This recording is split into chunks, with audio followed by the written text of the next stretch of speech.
The big question: how did writers such as Cervantes and Shakespeare embody the ideals of the Renaissance movement? Popular prose on page and stage, painting and architecture were features of the Renaissance, but so too was literature. Talented and highly original writers appeared, and their work transformed the literary landscape. Miguel de Cervantes was one of these writers.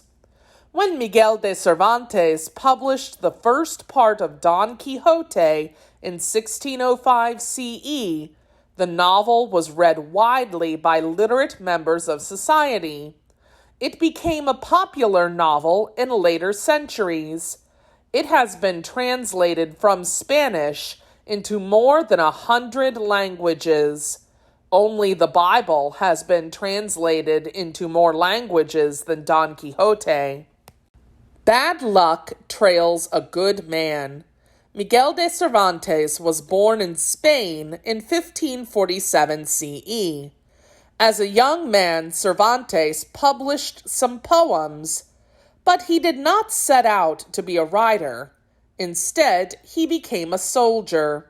He joined a Spanish regiment stationed in Naples. After 6 years as a soldier, Cervantes headed back to Spain. With him, he carried letters that gloriously described his military service. He thought these papers might help him find a good job when he got back home. Instead, the letters became quite a problem. This is what happened. Just off the coast of France, Cervantes' ship was attacked by pirates. When the pirates read the letters, they assumed they had captured an important and wealthy gentleman. They took Cervantes to Algeria, where they put him in prison and held him for a high ransom. He tried to escape many times, but never made it. Finally, after 5 years, Cervantes' family was able to scrape together the money to set him free. Illustration of Don Quixote. Back in jail.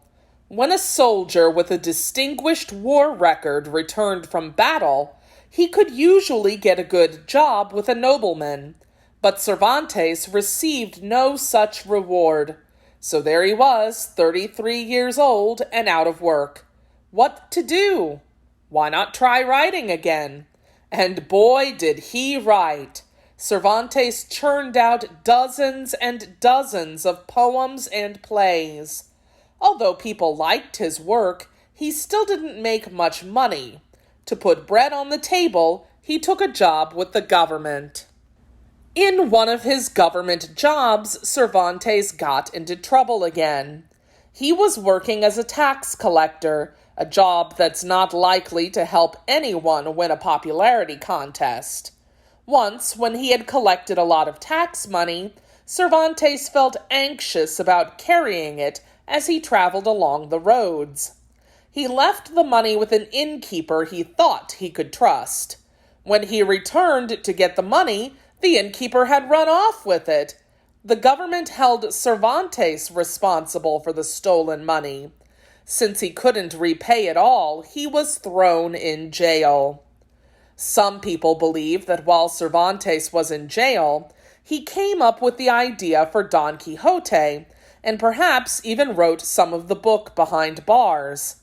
When Cervantes published the history of Don Quixote de la Mancha in 1605 CE, it was well received.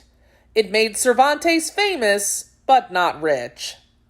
Near the end of his life, Cervantes did find a patron whose support allowed him to concentrate on his writing. He wrote a second part to Don Quixote and more short stories. He completed a novel just 4 days before he died in Madrid in 1616 CE.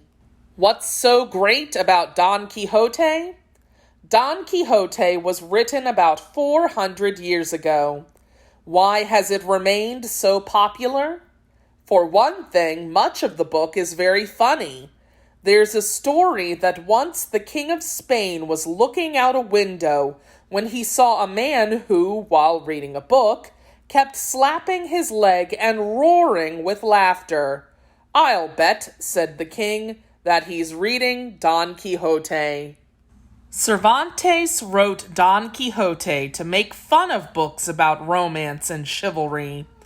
These books, which were very popular in Cervantes' time, told stories of brave knights in shining armor who set out to rescue damsels in distress. They were full of fantastic adventures, powerful magicians, fierce dragons, and brave deeds. And so Cervantes created Don Quixote. Don is a title of respect, like Sir in English. The Don is an elderly gentleman who loves to read romances about the knights of the Middle Ages. In fact, he reads so many romances that he loses touch with reality. He begins to believe the romances are true, that all the enchantments and battles and rescues really happened. Soon he doesn't just want to read about knights anymore. Instead, he decides to become one. His goal is to wander the world in search of adventures and to gain fame and honor by his daring deeds. A man who attacks windmills may seem foolish, and Don Quixote does many foolish things. But the more you get to know Don Quixote, the more you begin to see that he is at heart noble and generous. Sometimes a lot more noble and generous than the world around him. In Cervantes' novel, Don Quixote mistakes windmills for giants. The Young Bard of Avon. William Shakespeare was an English playwright, poet, and actor during the Renaissance. Many people believe Shakespeare was the greatest playwright of all time. Shakespeare is sometimes called the Bard of Avon. Bard is another word for poet. This well-known poet was born in England in Stratford-upon-Avon in 1564 CE. He was the third of 8 children. His father worked as a leather merchant and glove maker.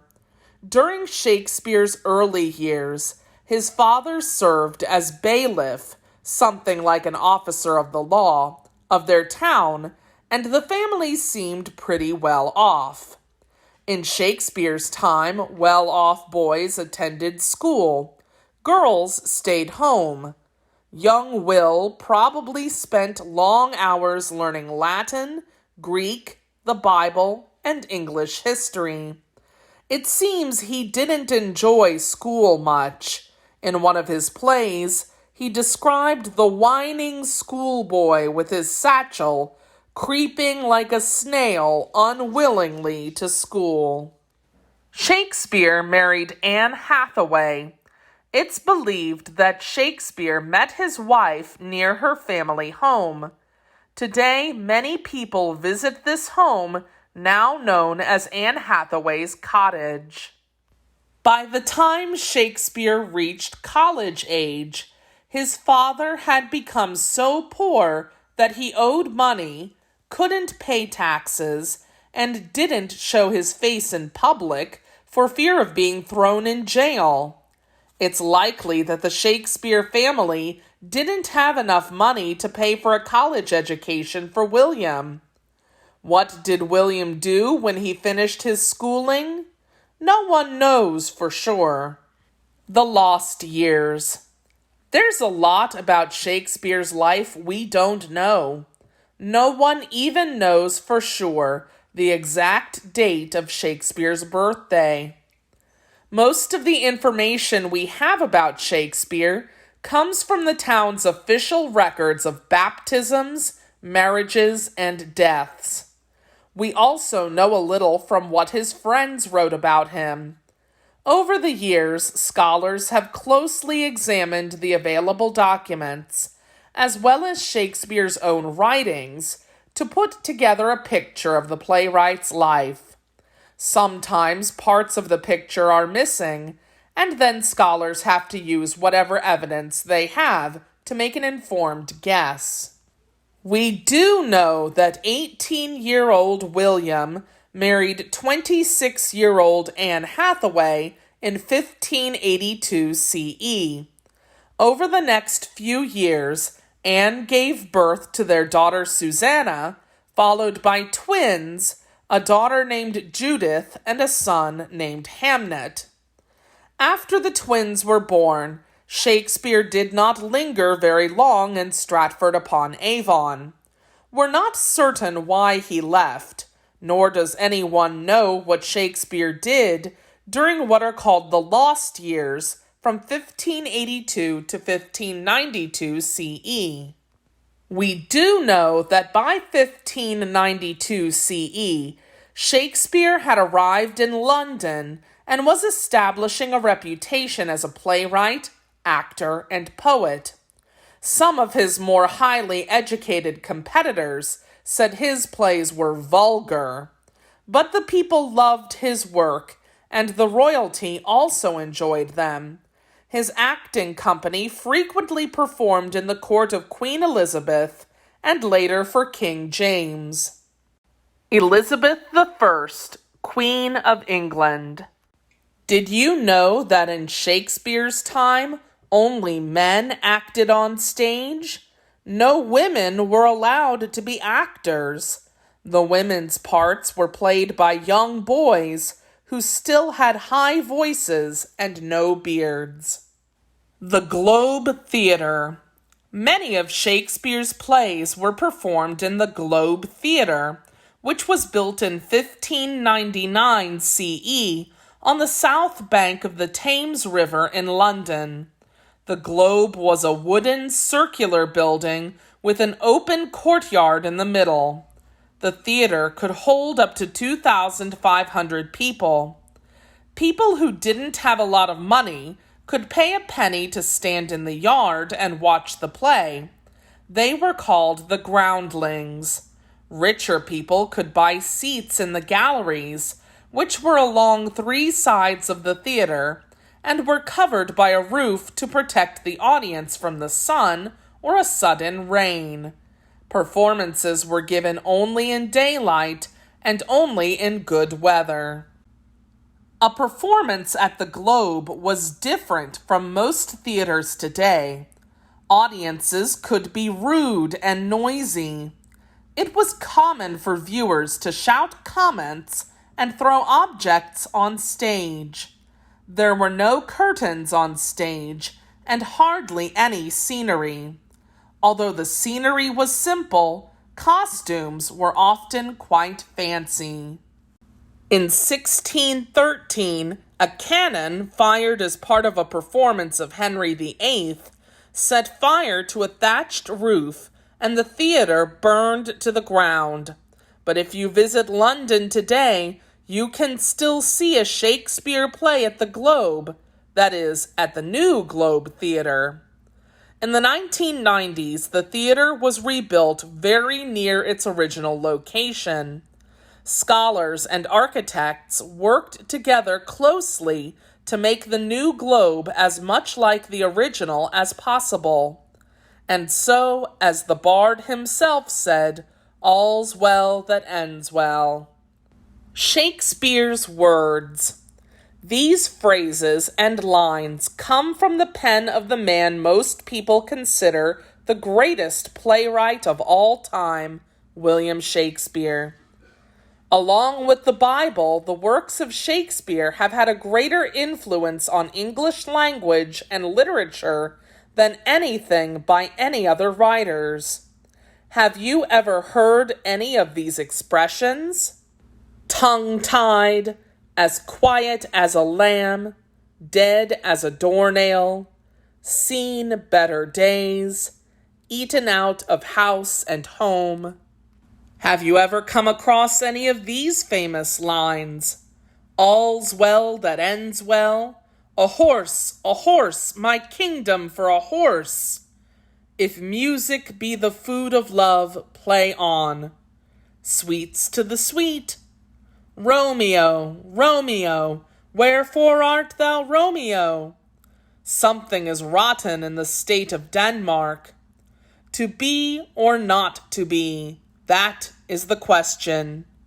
Friends, Romans, countrymen, lend me your ears.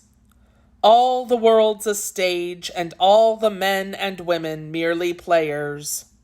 Shakespeare wrote many poems, but he is best known for writing plays. When Shakespeare wrote his plays, England was ruled by Queen Elizabeth I and later King James I. Elizabeth was a powerful and intelligent leader and very popular with the English people. The arts thrived during the reign of Queen Elizabeth. She filled her court with poets, playwrights, and musicians.